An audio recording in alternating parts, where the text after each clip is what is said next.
तो दोस्तों, क्या आपने कभी सोचा है कि दुनिया की सबसे बड़ी ताकतें अचानक समंदर की गहराई में क्या ढूंढ रही हैं?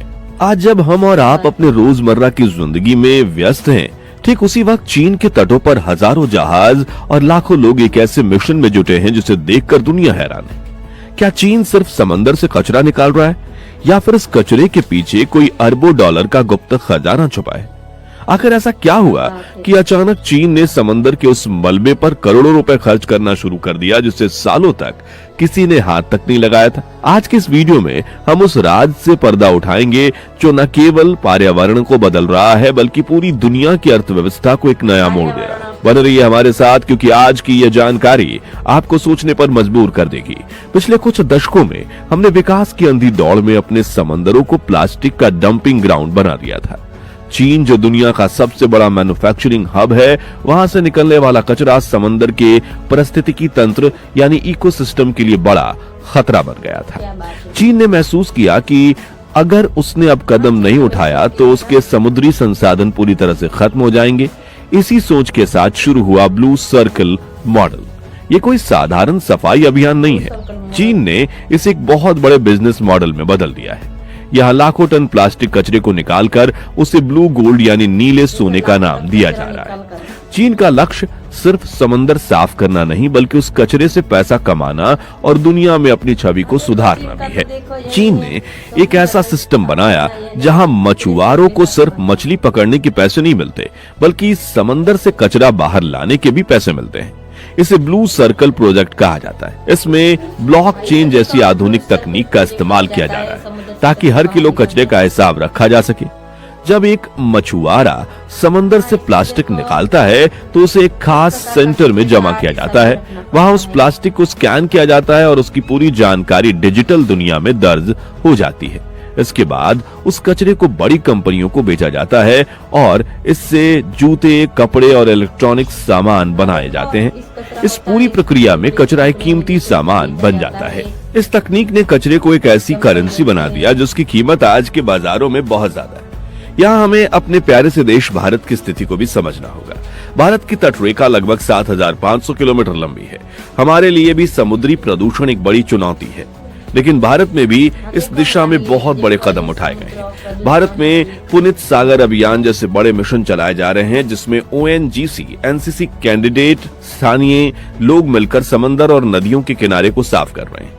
भारत की सोच केवल सफाई तक सीमित नहीं है बल्कि हमारे स्वास्थ्य भारत मिशन के तहत अब समुद्री कचरे को रिसाइकल करके सड़कों के निर्माण कार्य में इस्तेमाल किया जा रहा है। भारत और चीन दोनों ही एशिया की बड़ी शक्तियां हैं और समंदर की सफाई दोनों के लिए रणनीतिक रूप से बहुत ही ज्यादा जरूरी है।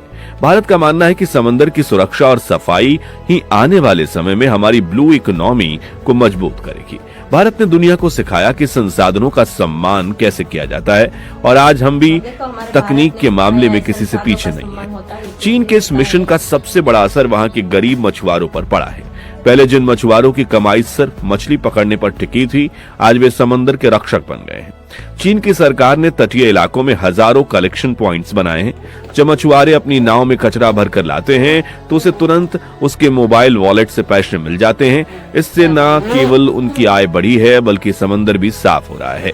एक ऐसा चक्र जिसमें सबका फायदा है। कंपनियां खुश हैं क्योंकि उन्हें सस्ता और रिसाइकल किया हुआ कच्चा माल मिल रहा है और सरकार खुश है क्योंकि उसे अंतर्राष्ट्रीय स्तर पर वाहवाही मिल रही है। ये मॉडल दुनिया के बाकी देशों के लिए भी एक मिसाल बन सकता है कि कैसे प्रदूषण को मुनाफे में बदला जाए। चीन इस पूरे अभियान में जिस तकनीक का इस्तेमाल कर रहा है वो बहुत दिलचस्प है। हर प्लास्टिक की बोतल या जाल के टुकड़े को ट्रैक किया जाता है या QR कोड स्कैन करके ये पता लगा सकते हैं कि आपके हाथों में जो जूता है उनका प्लास्टिक किस समंदर और किस मछुआरे ने निकाला है।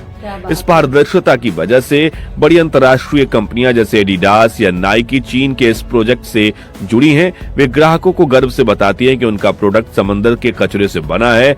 इससे न केवल उन कंपनियों की ब्रांड वैल्यू बढ़ती है बल्कि ग्राहकों को भी लगता है कि वे पर्यावरण को बचाने में अपना योगदान दे रहे हैं। लाखों टन कचरा निकलने का सबसे बड़ा फायदा उन बेजुबान जीव जंतुओं को हो रहा है जो इन प्लास्टिक की वजह से मर रहे थे। व्हेल, कछुए और डॉल्फिन अक्सर प्लास्टिक के जालों में फंसकर दम तोड़ देते हैं। चीन के इस व्यापक अभियान से समुद्री जीवन वापस लौट रहा है। वैज्ञानिकों का कहना है कि अगर 10 सालों तक इसी रफ्तार से सफाई जारी रही तो चीन के आसपास के समुद्री इलाकों में मछलियों की संख्या भी भारी बढ़ोतरी के साथ बढ़ेगी। यह न केवल पर्यावरण के लिए अच्छा है बल्कि आने वाले पीढ़ियों के लिए खाद्य सुरक्षा को भी सुनिश्चित कर सकता है। एक साफ समंदर का मतलब है एक स्वस्थ ग्रह। जानकार मानते हैं कि चीन का यह कदम सिर्फ पर्यावरण प्रेम ही नहीं है बल्कि इससे पीछे गहरी कूटनीति छुपी हुई है। समंदर से कचरा निकालकर और दुनिया को यह दिखाकर कि वह पर्यावरण को कितना बड़ा रक्षक बन रहा है, चीन अपनी उस छवि को धोना चाहता है जिसमें उसे दुनिया का सबसे बड़ा प्रदूषक देश माना जाता है। वो दुनिया को यह दिखाना चाहता है कि चीन अब अपने ग्रीन पावर लेवल पर पहुंच चुका है। इसके अलावा समंदर में अपनी मौजूदगी बढ़ाकर वो समुद्री रास्तों पर अपना नियंत्रण भी मजबूत रखना चाहता है। अब आपके जहाज हर वक्त समंदर की सफाई के बहाने मौजूद रहेंगे तो आपकी निगरानी शक्ति अपने आप बढ़ जाती है। चीन का यह कदम हमें यह बहुत बड़ा सबक देता है कि कचरा तब तक ही कचरा है जब तक हम उसका सही उपयोग नहीं जानते। जिस दिन हमने कचरे का संसाधन समझना उसे शुरू किया, उस दिन प्रदूषण की समस्या अपने आप खत्म हो जाएगी। समंदर में हमें बहुत कुछ मिलता है, भोजन, रास्ता और जीवन। अब समय आ गया है कि हम समंदर को कुछ वापस दें, चाहे वह चीन का ब्लू सर्कल हो या भारत का पुनित सागर अभियान। मकसद एक ही होना चाहिए, हमारी धरती और हमारे नीले समंदर को बचाना।